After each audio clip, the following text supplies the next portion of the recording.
guys from Philly? Yeah, we're from Philly. Awesome. I think you guys got a gem of a coach. Really excited for Sean. Not at all surprised that he's in this position and to be in Philly with that organization. It's a great opportunity for him. How would you describe the way that he is breaking down plays, trying to understand an offense and maybe explaining it? Yeah. Well, I would say Sean's going to be a phenomenal teacher. The best coaches I've been around are really good teachers. So Sean's brilliant mind, but he is able to communicate his message and able to relate to the players really well. Just really a phenomenal young man and going to be a really good coach for you guys. Could you tell that he was going to go into coaching even during his playing career? You knew if he did, he'd be successful. I thought Sean was a really good player. I thought I loved having Sean. He was our backup in Minnesota for a while, and just loved going to work every day with him. His attitude was always so great. He always supported our starter. You guys just talked to Kirk Cousins and asked him about Sean Mannion. I think Sean made Kirk a better player and helped him win his first playoff game in 2020. So I wasn't surprised that Sean would be a coach if he chose that path. Underrated arm strength, apparently, we've heard. No, he has a cannon. Yeah, it was just trying to get him to throw the check down, not as hard as he threw the go ball. But Sean, I know that you guys have some really good coaches in Philly, and it sounds like you guys are bringing another guy from Tampa, right, to be with Sean. Yeah. And in that job, you don't do it by yourself. You gotta have a strong staff with coaches that can support you, because it's one guy gets the title, but you're calling a game with 5 or 6 different coaches. So having a great support staff is going to help. Yeah, when you get that job for the first time, when it's your room and you're the play caller, what is the biggest adjustment? See, it's when it's your first 4th and 4 and everybody's looking at you to get the play in on time, and you got to make a decision. It's just you find out about yourself, like how quickly you can make decisions and how aggressive you can be, and you got to, honestly, speaking for me, you got to fail a lot and learn from your mistakes. I've been really lucky to be at multiple teams and get to call plays for different teams and grow.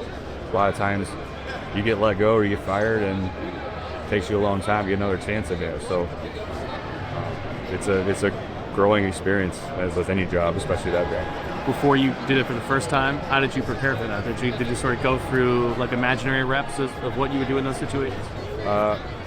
Yes. Yeah. To me, you always kind of put yourself, at least not early, I put myself in position to make sure I could call this entire play sheet, what would be my answer in this situation, because as an assistant coach, that's what you're trying to do for your play callers. You're trying to see the future and say, hey, they're doing this, we got to get to this. To be able to help them call a good play and help you guys win the game is really gratifying. So if you're doing it the right way and that way, then it kind of takes care of itself. Very specific line of questioning for you. Okay. We want to talk Sean Mannion. Awesome. So when you coached him, what about him would have made you think that he had a future in this? I mean, Sean's probably one of the most intelligent people I've been around, whether it be in the quarterback room, in the meeting room, on the practice field. Sean knew the plan, understood the plan like a coach. He understood what each play was specifically attacking.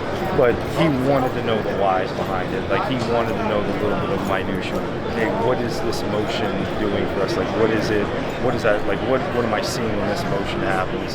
And what's the backside combination on this run play? And why are we doing it like that? So, to me, that is all stuff that you saw that from Sean then, and you realized this guy's going to be pretty special. Did you guys talk about that then? Oh yeah, absolutely.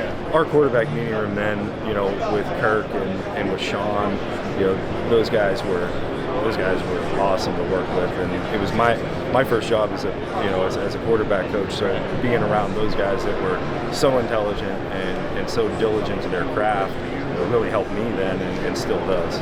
Now, we've heard about the laptop that he kept, like to keep track of plays and calls. Did he have that when you guys were around him? So at that point, he was still a pen and paper guy, but then, he was probably one of the first guys that I was around to go to the iPad and to taking the notes on the iPad, which is, myself right now, I don't carry, I don't do anything that's not on the iPad, because my life is on my iPad. But he was one of the first guys to go to that, because he knew that he could categorically search notes and go back years and years in his notes.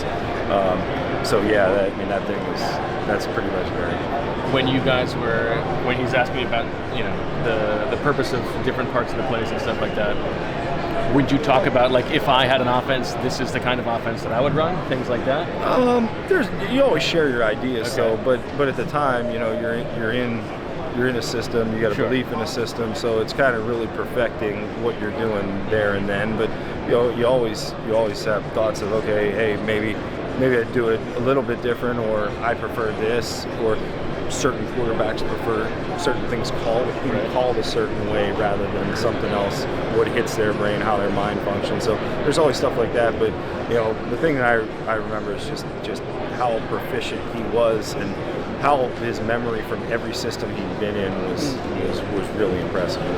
One thing we've also heard is just and I'm sure this is partly from you, just the importance of footwork and marrying that to everything that's going on in the offense. Can you talk about that a little bit? Yeah, I mean, to me, the quarterback's feet are everything. I mean, any stop I've been, especially with Klint, you know, listening to your feet is the number one commandment of quarterback play, and you know, I think that's something that Sean believes in as well, because you know, I know the guys up in Green Bay, that they preach a very similar thing, and just that overall footwork, the timing and rhythm of the pass game, and that things are supposed to happen at a particular time.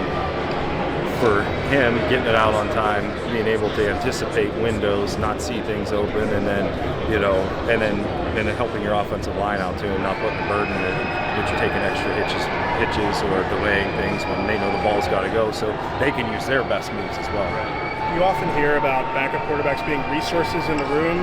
I guess, how would you describe Sean Mannion's approach to being a resource in a quarterback room? Oh yeah, it was fantastic. You know, because he had experiences from different systems and different guys that he had been around at that point, and it was something that, like, I just remember, you know, on buses, on road games, we would just sit and shoot the bull about you know, different things that we saw, different things that we felt, and you know, so just playing all that stuff out, that was definitely a help to me at that point. Do you have a favorite memory, favorite story about Sean? You know, I mean, he's a West Coast guy, I'm an East Coast guy, so we'd always banter back and forth about that. You know, just him being like a West Coast laid back guy, and I was always a little bit uptight being from the East Coast. So we'd banter back and forth about that. Still do. We still have some inside jokes with that. Really, really, really excited for Sean. I think he's. I can't say enough. If we think about just the play calling aspect of the job, which is a bit of a guessing game with him, do you remember like what it was like just being on a headset with him in the middle of games and how you watched the game? Yeah, no, I mean Sean is phenomenal. Sean could spit out a play call like anybody. Like he would never miss a beat. And, you know, he was fantastic with that. Awesome. So you think the Eagles got a good one? I do. I'm excited for Sean. I really am. Thank you so much. Yeah, absolutely. Thanks for your time. Appreciate it.